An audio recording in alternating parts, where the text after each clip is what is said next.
மின்மீன்ல வந்த 4 கதைகளுமே நண்பர்கள்ட்ட கொடுத்து இன்னைக்கு பேசுங்க அப்படின்னு சொல்லியிருந்தேன். இப்ப போராளி எல்லாம் பார்க்கும்போது அவன் பேர் என்ன, பாரதியின் சகோதரன்றதும் பெரியாரோட தோல்ல கை போட்டிருக்கிற மாதிரி ஏஐ எல்லாம் பண்ணி வீடியோ போடுவான். அந்த ஒரு விஷயத்த நம்ம இணையதளங்கள்ல நிறைய பாக்குறோம், சமூக ஊடகத்துல அந்த மாதிரி செய்யறவங்க உண்டு. இப்ப ரசவாதத்துல போய் மற்ற ரசவாதத்துல கெமிக்கலா நிறைய விஷயங்கள் கெமிஸ்ட்ரி எல்லாம் இருக்கு உள்ள. ஒரு ஒரு சின்ன விஷயம், அந்த வாத்தியாரு வீட போய் பார்ப்பான். அந்த பையன் பார்த்துட்டு இது வீடு நல்ல பங்களா பெரிய இடம் அதான் இருக்கு, ஒரு 50,000 ரூபாய் கடன் வாங்கி கிரெடிட் கார்டு கடன் கட்டிடணும்யா அப்படின்னு நினைப்பான்.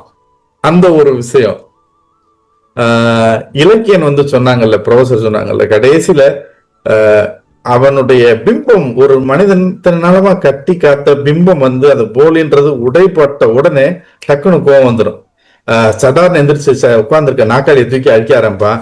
உண்மையிலேயே இந்த பையன் அதிகமா இலக்கியம் படிச்ச பையன்ற ஒரு விஷயத்த அந்த எதிராளி வெங்கடேஷ் டக்குன்னு சொல்லுவான், குற்றமும் தண்டனையும் நாவல்ல இது மாதிரியே அப்படிம்பான் பாருங்க.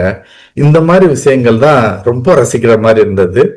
அகத்தின் வண்ணம் பாத்தீங்கன்னா காதல், பழைய காதல், மனைவிட்ட எல்லாம் சொல்லி இயல்பான வாழ்க்கை வாழ்றது, அந்த காதலியோட கணவன் இறந்ததும் அது வரைக்கும் சோகமா கொண்டு போயிட்டு கடைசியில அவன் ஒரு சிரிப்பான். இயல்பா ஒரு மனிதனுக்குள்ள இருக்கிற அந்த மிருகம் அந்த இடத்துல விழிச்சு பார்க்கும்.